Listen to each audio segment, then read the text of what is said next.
За сайн байцгаана уу? Та бүхэнд энэ өдрийн мэндийг хүргэе. За өнөөдрийн нийтлэлээр би Loan Excel загвар дээр зээлийн мэдээлэл болон зээлийн нөхцөлийг хэрхэн өөрчлөх талаар бол танилцуулга хийхээр шийдлээ. Loan Excel загвар дээр нийтдээ за энд 18 данс үүссэн байна. За энэ 18 данснаас би Инх мандах овогтой Жаргал Баяр гэдэг хүний зээлийн мэдээлэл болон нөхцөлийг өөрчлөх шаардлагатай болно гэж. Өөрөөр хэлбэл регистрийн дугаар нь алдаатай орцсон.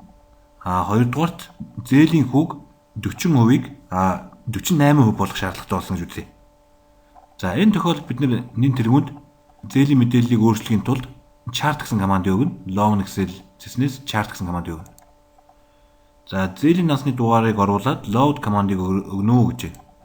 За зээлийн энд нөхцөл өөрчлөх гэсэн төлөв шилжиж байна. Chart командыг өгснөөр. За одоо бид нэр өөрчлөгч дансны дугаар дээр double click шууд дарах замаар зээлийн данс талбар дээр өөрчлөлт оруулах дансны дугаараар оруулж болно. Эсвэл гараар бас оруулж өгч болно. 24 00 87 63. За энэ нас үүссэн байна. За хэрвээ маш олон зээлийн данс энд байгаа бол одоо жишээлбэл 2 юм уу 3000 зээлийн данс байгаа бол бид нар тухайн зээлгчийг олоход бол хэцүү болно.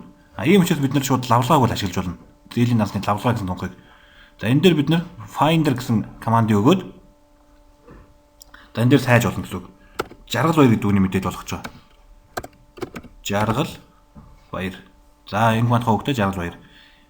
Нэрэн дээр нь хоёр өгсрэг дарах буюу double click дарах замаар шууд мэдээллийг зээлийн нөхцөл өөрчлөх гэсэн энэ талбарт шилжүүлэн олж болно гэсэн үг. Өөрөөр хэлбэл 3 янзаар олж болох нь. Нэгдүгээрт зээлийн данс талбар дээр шууд гараараа бичих замаар зээлийн дансанд өөрчлөлт оруулах мэдээллийг оруулж болно. Эсвэл жагсаалтнаас дансны дугаар гэсэн талбар дээрс double click дарах замаар мэдээллийг бас иш нь оруулж болно. Эсвэл лавлагын хэсгийг ашиглаж нэрсийг хайх замаар одоо бид нэр дансны дугаар талбар дээр дансны дугаарыг бол оруулж өгч болно гэсэн үг. Жаргал Баяр ч юм уу эсвэл Инх Жаргал ч юм уу гэх мэтлэнгээр хайлт хийх замаар.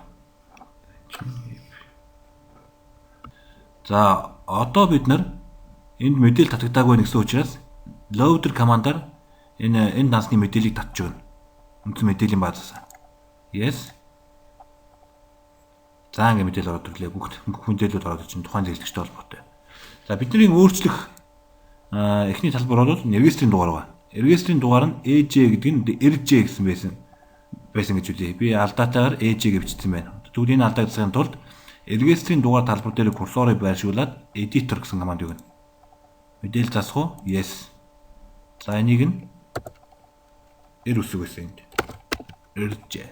За хоёр дахь өөрчлөх талбар маань болохоор зээлийн хүү гайн 40%-ийг бид 48% болгох шаардлагатай. За инхийн тулд бид нэр зээлийн хүүн дээр курсорыг байршуулад editor команд өгнө. За энэ дээр yes, энэ 48. За гэх мэтлэнгээр бусад талбаруудын мэдээллийг өөрчлөх боломжтой байгаа.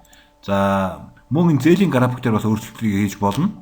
Өөрөөр хэлбэл бид нар тухайн зээл маань 11 сарын 13-нд биш 12 сарын 31-нд төлөлд дуусахаар зээлийн график зохиож өгөөч гэж хүсэлтийг тавьсан. Тийм учраас бид нар 12 сарын 31 2016 гэсэн нэмэлтийг оруулж. За одоо энэ дээр 200 мянгаыг энэ дээр төлнө. За үлдсэн мөнгийг 12 сарын 31-нд төлнө гэдэг. Ингээд зээлийн графикт бас өөрчлөлт орсон гэж үзье. За бид нар шаардлагатай мэдээллүүдийг бол өөрчлөлт хийжлээ. Өөрчлөлт орсон мэдээлэлээ яаж үндсэн бааз руу эргүүлж оруулах вэ гэхээр accept командыг дахин өгөх замаар yes командыг өгөөд зээлийн мэдээлэлээ одоо үндсээр нь шинжилж өгнө гэсэн үг. За ингээд yes. Зээлийн график амжилттай шинжлэгдлээ гэж байна. За ингээд окей. За одоо бид нар хэдүүлээ энэ хүний мэдээллийг авчихъя. За Инх мандах хавагтай Жаргал Баяр нь регистрийн дугаар нь RJ болсон байна. Хүүн 48% болсон. За зээлийн график нь 12 сарын 31-ээр дуусгар болохоор дахин графикыг өөрчилж өгсөн гэсэн үг. За гэх мэтлэнгээр ямар ч зээлийн мэдээлэл өөрчлөлт оруулах боломжтой. За гол нь өөрчлөлт оруулахдаа зөвхөн chart гэсэн энэ командыг өгөх замаар зээлийн нөхцөл өөрчлөх гэсэн төлөвт шилжүүлж зээлийн мэдээлэлд өөрчлөлтийг бол оруулж өгнө. За анхаарал тавьсан та бүхэнд баярлалаа.